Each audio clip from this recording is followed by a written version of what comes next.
Bonjour à tous. Je vais vous présenter aujourd'hui un outil d'aide à la modélisation et à la spécification que j'utilise régulièrement dans mes projets. Pour représenter le diagramme de classe, faire une cartographie fonctionnelle et déjà sortir un premier jet de spécification, le tout de façon automatisée. Donc ce que je vous propose, c'est de vous présenter via un petit cas concret en temps réel le fonctionnement de cet outil. Donc sur la partie graphique qui va me permettre de faire le diagramme de classe, je vais avoir une zone qui va être dédiée aux objets métiers, une zone où je vais spécifier les associations, c'est-à-dire les liens qui unissent ces classes, et ça va apparaître de façon graphique dans cette fenêtre-là, de façon automatique. Donc je vais noter ma première classe, donc un ticket qui se compose d'un numéro et d'une date de création. Voilà, ma classe apparaît ici. Je vais donc noter une deuxième classe qui sera donc un projet composé d'un ID et d'un nom. Et une troisième classe qui sera donc le sous-projet avec également un ID et un nom. Voilà. J'ai la possibilité également à ce niveau-là de jouer avec des encadrés pour pouvoir représenter visuellement le fait que des classes sont thématiquement liées. Donc par exemple je vais encadrer projet et sous-projet, donc je vais dire que tout ça relève de l'organisation, et en jouant avec l'indentation, voilà, on voit automatiquement l'encadré, et pour rendre ça bien visible, je vais utiliser un petit background de couleur jaune ici en l'occurrence. Ensuite, dans la partie basse, donc l'idée ça va être de noter les associations. Donc vraiment de façon littéraire. Donc je vais dire un ticket, il appartient à un ticket, il appartient à un sous-projet. Voilà. Et un sous-projet, il se compose d'aucun ou plusieurs tickets. Voilà. Ensuite, je vais faire une deuxième association. Je vais dire qu'un projet, il se compose de aucun ou plusieurs sous-projets. Donc il faut être vigilant juste au fait que le nom des classes soit exactement le même ici et ici. Sinon la classe n'apparaît pas et l'association ne peut pas se faire. Donc voilà, on voit projet, sous-projet, ticket, les associations, les multiplicités. J'ai également la possibilité de jouer avec les héritages. Donc les héritages, comment ça marche? Donc, admettons que au niveau d'un projet, je distingue pour n raisons les projets internes, donc qui auraient leurs propres attributs. Donc on va dire ID. Bon, pour l'instant, je vais mettre juste un ID. Voilà, interne. On voit qu'il se met automatiquement dans le bloc. Et les projets externes, ID, on voit également, il apparaît ici dans le bloc.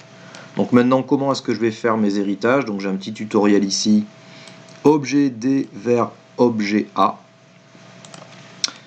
Donc je vais aller dire externe, il pointe vers projet. Voilà, donc la flèche se crée automatiquement. Et interne pointe également vers projet. Voilà, donc là j'ai géré de façon extrêmement rapide mes héritages. Ensuite je peux jouer donc sur la présentation. Voilà, donc ça c'est pour la partie modélisation des données. Donc maintenant ce que je vous propose c'est de basculer sur la partie architecture fonctionnelle. Donc par défaut lorsque j'arrive dessus c'est vide. Donc là deux options peuvent s'offrir à moi. J'ai la possibilité de générer automatiquement les fonctionnalités crudes qui vont donc venir se baser sur les classes que j'ai modélisées ici. Sinon, je peux construire mon arborescence fonctionnelle manuellement à partir de rien. Moi, pour accélérer, je génère le crude. Alors le crude, qu'est-ce que ça fait? Donc je vais rajouter ici, pour bien mettre en évidence, voilà, on voit bien je vais le mettre en jaune, que ça a été me chercher donc mon bloc, organisation, qu'au sein du bloc, ça a été me chercher toutes les classes, donc gérer les projets, gérer les sous-projets, gérer les internes, gérer les externes, donc les projets internes et externes, gérer les tickets, et ensuite ça me fait également automatiquement du CRUD sur les rattachements, donc sur les liaisons, pour que je pense justement à spécifier quels sont les objets qui sont liés entre eux. Voilà, donc je peux modifier en cliquant la présentation pour choisir la présentation qui me convient le mieux. Ensuite, je vais aller quelque part supprimer les fonctionnalités qui ne m'intéressent pas, donc en l'occurrence, par exemple ici, les fonctions de purge et d'archivage. Je supprime ça. Et ensuite, pour simplifier la lecture ici, je vais aller supprimer les rattachements pour faire quelque chose de plutôt léger. Et voilà, je me retrouve donc avec un MCF, donc une architecture fonctionnelle, un modèle de conception fonctionnelle très rapidement fait, qui me permet déjà de balayer les macro-fonctionnalités dont je vais avoir besoin pour rendre compte, spécifier ce qui a été modélisé. Donc la troisième étape, donc bien entendu ici, je peux rajouter toutes les fonctionnalités qui m'intéressent, donc gérer les internes, on peut dire quelle fonctionnalité serait pertinente, gérer les tickets, je vais mettre une fonctionnalité pour dire que j'ai besoin d'affecter un ticket. Voilà, donc affecter un ticket, on voit ça apparaît ici. Au niveau du rendu, donc je clique et je vais avoir une prévisualisation de ce que serait ma spécification. Donc bien entendu, elle n'est pas terminée, il faudrait que j'ajoute énormément de choses, de descriptions, etc. Mais déjà, ça m'avance pas mal. Alors en quoi est-ce que ça m'avance pas mal? C'est que déjà, ça me crée une arborescence chapitrale qui est basée sur les classes. Donc on voit ici organisation, voilà, qui se décompose ensuite en projet, en sous-projet, interne, externe. Ça va également chercher les définitions dans un Wikipédia, donc les définitions des concepts que je peux ensuite bien entendu modifier. Ça va lister les attributs et ça va pré-rédiger les liaisons. Voilà, donc ici on voit chaque projet se compose de aucun ou plusieurs sous-projets. Ça pré-rédige tout ça. La même chose côté fonctionnel, donc ça va récupérer le schéma, créer l'arborescence chapitrale qui va bien, et pré-rédiger les fonctionnalités. Voilà, gérer le projet, créer un projet, lire un projet, mettre à jour un projet, supprimer, etc. etc. En bas, une annexe avec un glossaire qui va récupérer donc les définitions qu'on a vues plus haut, et une liste des objets métiers. Voilà. Donc là en l'état, j'ai pas trop la main sur le document, mais je peux la récupérer très simplement en générant le fichier au document Word. Donc là vous le voyez pas, mais c'est en train de se télécharger sur mon poste, donc je l'ouvre à présent. Voilà. Donc insérer un sommaire, je vais le faire de suite. Donc référence, table des matières, personnalisé, donc hop, je vais descendre jusqu'à 7. Moi j'aime bien la présentation officielle de la table. Je valide et vous voyez, ça me génère de suite mon sommaire.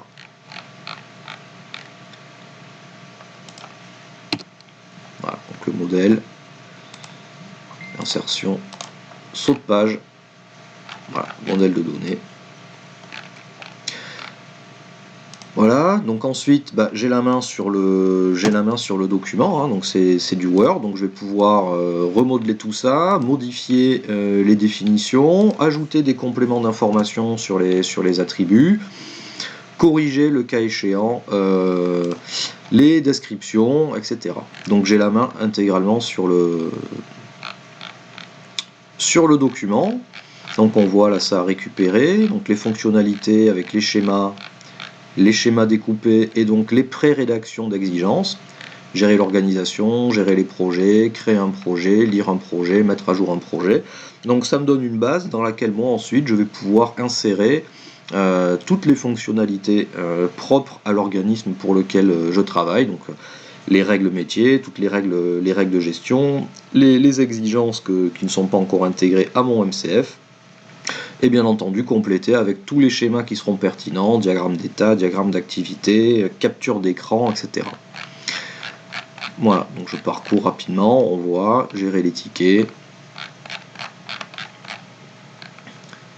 Voilà, donc très rapidement quand même, ça me permet d'avoir une arborescence chapitrale quand même vraiment intéressante, de pouvoir me repérer et naviguer très rapidement dans mon document pour pouvoir l'alimenter, déplacer des chapitres, en créer de nouveaux, tout en m'assurant que je suis sur quelque chose de structuré et de cohérent. Voilà, donc je vais pas enregistrer, donc je reviens là. Voilà, donc c'est les principales fonctionnalités, donc extrêmement utiles. Donc bien entendu, mes schémas, j'ai également la possibilité de les générer en PNG. Ils se téléchargent également directement sur le poste. Voilà. Voilà, donc j'ai généré mon image. Bien entendu, je peux également enregistrer. Donc enregistrer, qu'est-ce que ça veut dire? Ça va générer un fichier, un petit fichier XML. Voilà, sur mon poste. Donc je vais vous présenter. Je vais l'ouvrir. Donc pour reprendre mon travail en cours, je vais l'ouvrir. Donc je vais aller dans téléchargement. Aujourd'hui.